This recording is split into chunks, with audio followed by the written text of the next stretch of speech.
Nicely thrown ball by Steele Jantz. 18 yards. And I wanted to see the end of the play too, because Chris Young had to come down and get a foot down, and does that and holds on to the football.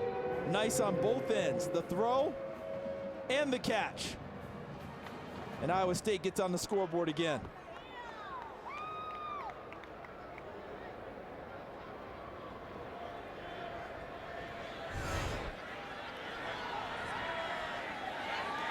Zach Dyer in to attempt the extra point, and it's good. 3:50 to play in the fourth quarter, 37-14. Texas.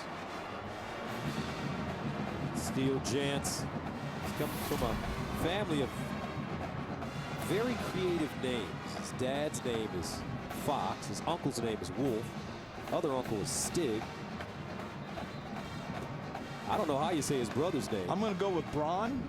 And then his other brother's Truck. No C. And then there's the Man of Steel.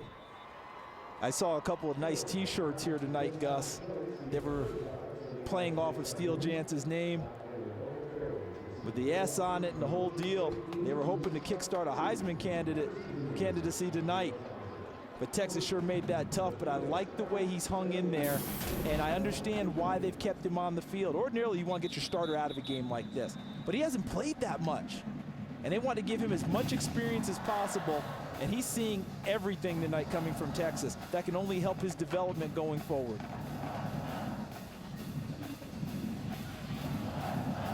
Oh, yeah, by the way, mom's name? Margaret.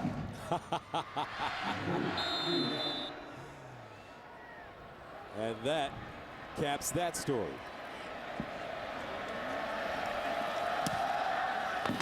Diggs and Whitaker back deep. This will be Fozzie Whitaker with the seam. And Whitaker all the way up to the 30-yard line before being wrestled down by Darius Reynolds. So the two-headed monster at quarterback for Texas, Coach Brew and Charles, as the Longhorns step up their competition, especially over the next 2 weeks. How do you see this revolving quarterback situation playing out? Gus, I really feel like David Ash has taken a big step up tonight. He looks very poised. He's a much better runner than Case McCoy, and he's got a very strong arm. First down and 10. And here's Ash. Looks like a broken play. And he goes out of bounds, and that's a freshman mistake. Wanted to keep the clock running. He could have just fallen down inbounds. And actually, the officials were being kind, and they marked him inbounds and kept the clock moving. They understand situations too.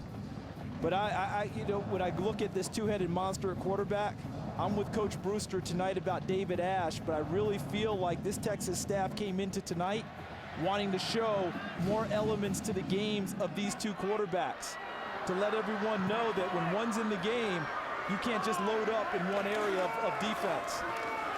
Bergeron running the football now. Joe Bergeron, a freshman from Mesquite, Texas. But it will be a totally different story next week for these two young quarterbacks. Ronell Lewis, Frank Alexander, Travis Lewis, Tom Ward, Jamel Fleming, ball players. Yeah, you know, it's a whole different deal because the Cotton Bowl will be split 50-50 down the middle, half burnt orange, half red for Oklahoma, that crimson of Oklahoma. But that is a whole different ball of wax than going to UCLA and playing, which was a nice test for those two young men. But comparatively speaking, that's comfortable. The Cotton Bowl, that's a cauldron. And Ash to the sideline. Shipley with the catch. Jackson Shipley has been terrific tonight. He continues to do well. 6 catches, 141 yards, and a touchdown. Don't forget, folks, next week we will be in Lubbock as Texas Tech hosts the Aggies of Texas A&M. And it will be a serious game for Texas A&M. They've lost 2 in a row. And Texas Tech has zero love for Texas A&M. It's one of the better kind of unknown rivalries around the country. Texas Tech can't wait for A&M to come to town. Longhorns running it as Bergeron goes straight ahead. Talfo with the tackle for Iowa State. 1:34 to go in the fourth quarter. We'll get a look at Seth Dagey, the quarterback for Texas Tech. I saw him this summer at the Manning Passing Academy. Gus, the young man's got a nice touch on the football. And he's really coming along in their spread offense. But what Tommy Tuberville has done since he's been the head coach, introduce a much better running game element to that offense. Trying to help his defense out a little bit, keep him off the field so much. And Bergeron once again. And he'll get a first down. And you're talking about the play of the Texas Tech quarterback. He was 40 for 44 a few weeks ago. Yeah, he doesn't mess around now. Accuracy, dart throwing, you've got it. And he came back with another big day today against Kansas. He's extremely accurate throwing the football. 38 seconds to play, so the University of Texas, the Longhorns come into Ames, and they play almost a perfect football game. Very physical. And Bergeron is down to the 33. Jason Watson with the tackle. Coach Rhodes will head to Waco. Disappointed in his team's performance, but they'll have to get ready for those Baylor Bears. Chasing RG3. Defense is going to have a big week. Wally Burnham's got a lot of preparation to do, but I think it's a golden opportunity for Iowa State. They can keep their heads up to go take on a Baylor team that's very disappointed by their loss today at Kansas State after the way they started this season. 37-14 the final. Texas remains undefeated, improving their record to 4-0, back-to-back road wins for Mack Brown's Longhorns. And they're starting to percolate. UT 400 yards of total offense, 0 turnovers. Iowa State trying to get to that stage where they can start a game not down 10-0 with turnovers in the first quarter. I think they'd like to try that and try their luck in ball games that way. Longhorns forced 3 turnovers, 2 fumbles, an interception. They blocked a punt, returned it for a touchdown as well. They were physical, running it right at the Iowa State defense. The result, a 37-14 win.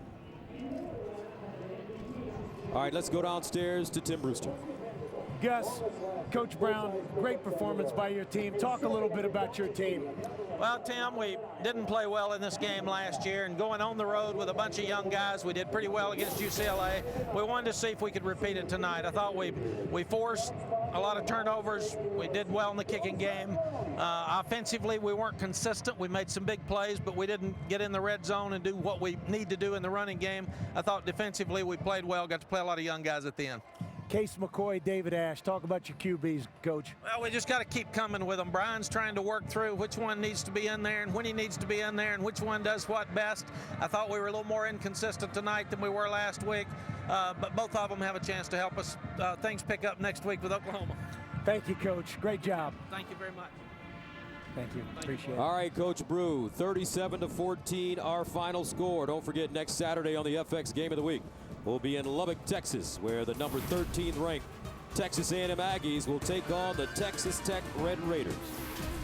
Coming up after our commercial break on the East Coast, 2.5 men, and on the West Coast, Hancock. Complete game for this Texas squad. They do a little bit of everything and walk away with a 37-14 win. Undefeated and getting ready for #1 OU next week. For Charles Davis, Tim Brewster, and our entire crew, I'm Gus Johnson saying so long from Ames. Have a good evening.